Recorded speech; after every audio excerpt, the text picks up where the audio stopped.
What's up, ladies and gentlemen, and welcome to this POV review by AutoTopNL. My name is Max, and today we are checking out the 2021 Dodge Durango, and it is a V8 model. It's not the SRT and it's not the Hellcat, which is coming later on.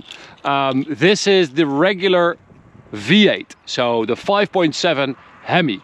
And today we're going to check out what it's like. We've never driven a Durango before, so will be interesting to see. I'm going to show you the spec we've got it in and the interior and stuff, of course. And then we'll take it for a drive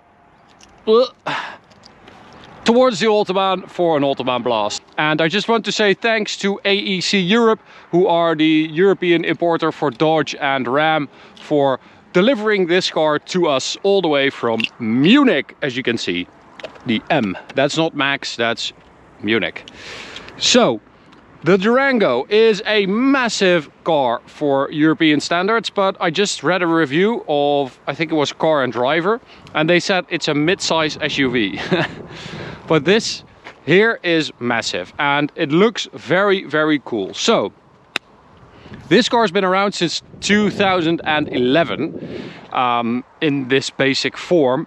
And the 2021 update really changes the front end. So the new aggressive front end with the new light units, the new grille, the new front bumper, the air vents in the hood, it all really takes this car to the next level. And this is basically sort of a Charger SRT look. It's a very good front end. I really, really love it. I love those LED daytime running lights. And the gaping grille, the really aggressive front end, very cool. Now we've got these 20-inch wheels, which I actually quite like the design of this wheel, with a proper tire as well. So a proper SUV tire. You will see in more aspects that this is a true SUV. We've got a HEMI badge right there. This color, we just took it to like the washing place, but it's horrible. This is actually in violet and it is a very deep purple, so when the sun hits it you can see a sort of a purple haze. And but when it's darker it just looks like it's black. Now as you can see, this is quite big. So we've got 3 rows. These 2 seats are in lounge mode right now, so they are very far back. But you can see that we've got a second row. You can also opt to go for the captain's chairs in the rear.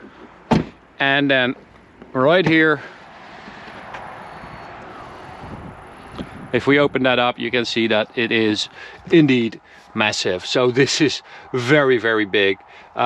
We have this cover installed right now, so we can't raise the 3rd row, but it has the optional 3rd row, so it seats 7, although the 3rd row really is just for children.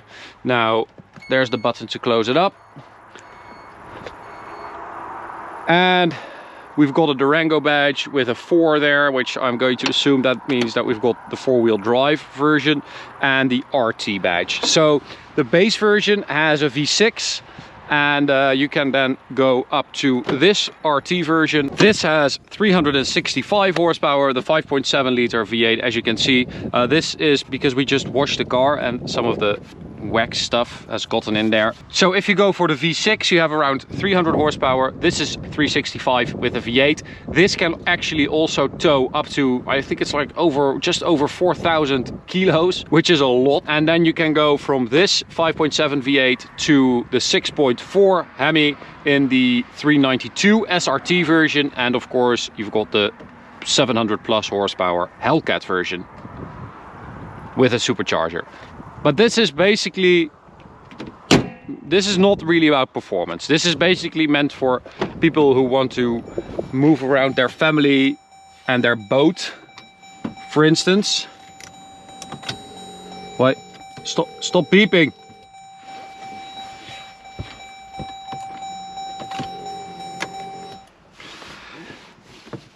So for family and big boat, because you can tow a lot because you have that V8, but it's not about performance. If you want performance, go for the 392 SRT, which has 485 horsepower, I think. And the price difference isn't that big in the US because If you go for a fully loaded RT version, you're way past an SRT, which has more gear as standard. So it's quite an interesting proposition, even here in the Netherlands, although we would have to remove the rear seats to save ourselves from the tax man. So on the interior, this also got a big update,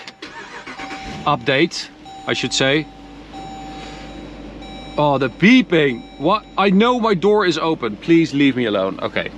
So this is a big update as well. We've got the new 10.1 inch touchscreen infotainment, Uconnect, which works really well. This is a big update for this model year. So we've got the wireless charger down here as well. And all in all, I have to say, I really like this car. I really enjoy driving this car. We've had it for almost 2 weeks now, and I've thoroughly enjoyed spending time in this car because it's so spacious, because the dash is so high. You've got this relatively narrow window for such a big car, so you really feel encapsulated in this like V8 bus. We've got these leather seats, which are really nice. It's been hot out as well the past few weeks, so finally. So we've been using the ventilated seats, which work really well, which is not always the case. You've got Apple CarPlay in there. Altogether, the system works really well. It responds well, looks good. I'm positively surprised by how much I like this car, to be honest. I kind of want to have a Durango Hellcat now, because it's a real SUV, you know. It's a bit of a no-nonsense car, and it doesn't pretend to be anything else. It's not pretending to handle well. It just has nice suspension, it's comfy, and it goes over stuff. So I have to say that, as I said, it's been around since 2011, but it still looks fresh to me. I mean, I kind of like it. I like the exterior is really good, especially the front end. The interior, great. Love that infotainment system. Love the space you've got in here. Big storage down here. A little bit more. We've got a plug in here as well, just a regular plug, which I always love to have. Don't know why European manufacturers don't do that. 12 volt. Now AEC also offers a Prince gas installation, so LPG is what we call it. I don't know if that's what everyone calls it, liquid petroleum gas. So you can have a little dial here, you can turn it on and off with a little gauge to show you how much you've got. And then we've got a regular fuel gauge here. Now I have to say that the thing guzzles gas like nothing else. I mean, let me just check what we're at right now. Trip B. Oh my god, that's horrible. Okay, so this is trip B. What is trip A? Trip A is 19 liters per 100 kilometers over 1500 kilometers. And trip B is 7,000 kilometers, 19.4 liters per 100. So it uses a lot of gas, a lot. Yeah, there's really no easy way to say this. It uses a lot of gas, and I still like it. So you can have this installed, which would definitely decrease your running costs because it's much cheaper. But you can feel that it runs a bit less smooth than on petrol, I have to say. You do feel it, and the performance is off by a couple of tenths here and there, but it is a lot cheaper. Apart from that mileage, which is absolutely horrible, there's one other thing that bugs the crap out of me, which is the fact that, and I've noticed this before with Dodges, if you press the brake pedal, there's a click somewhere down here, and I don't know what that is. It drives me nuts, and you hear it constantly. I think it has something to do with the battery or with the brake light or whatever. But you hear it constantly when you're driving around as well. So when you're sitting in traffic, like stop and go traffic, you constantly have that sound. You can feel it clicking here as well. It's not great. Okay, let's take it for a drive. I also just found this little cupboard right here with a drain in there. I think that is also pretty cool. Now, as I said, it feels like a proper SUV. I also just installed a human for scale, so you can see how much space he's got back there. Let me do the auto week. Yeah, this is the classic. So he's sitting really well back there, and Thanks. You've got a lot of space here. So, oh,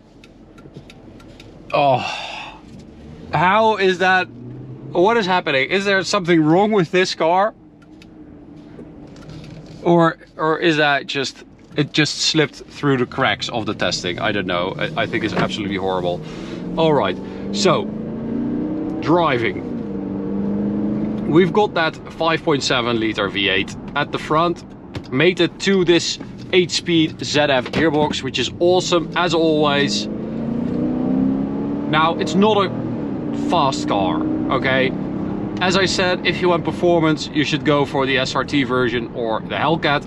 This is mainly about having a V8 in a big car, towing stuff, and having a V8. It's all about performance or speed or whatever.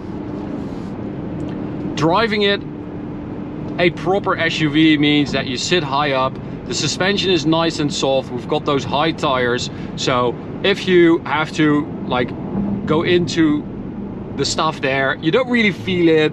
It's just very, very nice. I like it so much more than the SUVs that try to be sports cars. I mean, it's amazing how well they drive. I mean, a BMW X5M, it's incredible. But I think I enjoy this more because it just makes more sense. So the suspension setup of this car has been done perfectly, if you ask me, because it's still firm enough that it's not rolling around too much. You still feel like you're in control, but it's soft enough that it just absorbs everything. Now, this exhaust is the stock one,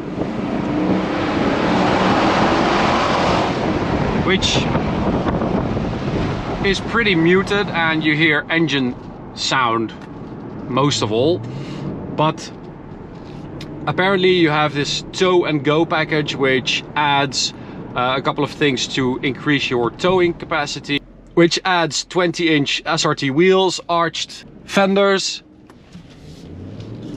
and a couple of other things. I don't really get the package. Why would you get fenders with a tow package? But anyway, but that also adds an SRT exhaust, so that would be a bit louder. So we've got these performance displays, and that means that you can also time your 0 to 100. Now it should do around 7 seconds. So we're going to engage sport mode down there.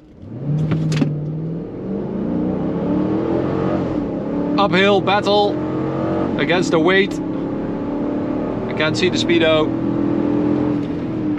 So that was 7.7 seconds 0 to 100, but it was uphill, of course. The best, as you can see, is 6.4. So that's, I don't know who did that with what kind of tune on it, because that is a lot faster than it should be. We also measured the acceleration, of course, the 0 to 100 time, and the quarter mile.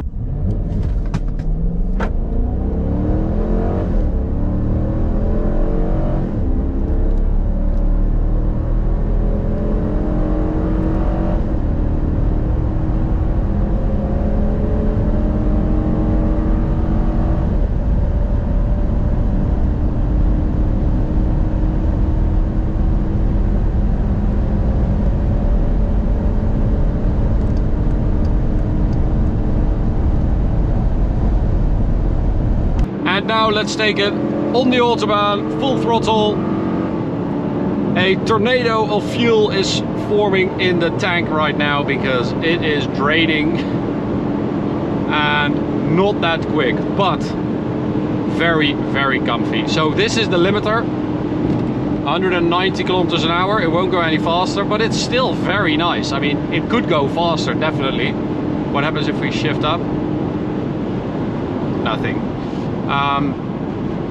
But it's still super, super comfy. I don't know, it just works, this car. It just works. Of course, I would have liked it to be a bit quicker. I think the SRT version would be a bit more fun. The Hellcat would be amazing, of course. But I do get why this car exists. I mean, it's one of the very few SUVs in the US of this type that you can still buy with a V8. Most of them have turbocharged 4 cylinders now, or V6s as like top of the line. this still is like the macho muscle car inspired Dodge Durango, which I really like. I'm curious to see what they're going to do after this. If there's going to be a new Durango with a different drivetrain, or that they're going to keep it, because it's quite a unique offering they have right now. Yeah, it won't go any faster. It's quite strange because I can feel it. It would go faster than this. So if we have to compare this to European cars, what should you compare it to? Well, it's very difficult because the prices are so different, you know, compared to the US. So if you just look at the car itself without looking at price, you're looking at the size of a BMW X7 or a Mercedes GLS. So it's quite difficult because I really like this car. I want it to succeed here as well in Europe. I want more people to buy these cars because they're just fun. And they just work. They're really good now. I mean, I feel like there's still this air around American cars that they're badly built or whatever. It's not true. They're amazing and they feel super solid. They're really practical and they have all these super smart practical like gimmicks that make it very usable on a day-to-day basis. And the V8 just adds a little soundtrack to it. Well, okay, so since we can't do anything faster than 190, I'm just going to end it here. I'm not going to go to the limiter again. What's the use? So I hope you enjoyed this video. You can subscribe by clicking the big button in the middle. You can also check out this video or go check out this playlist, and I hope to see you at the next one. Thanks for watching. Bye.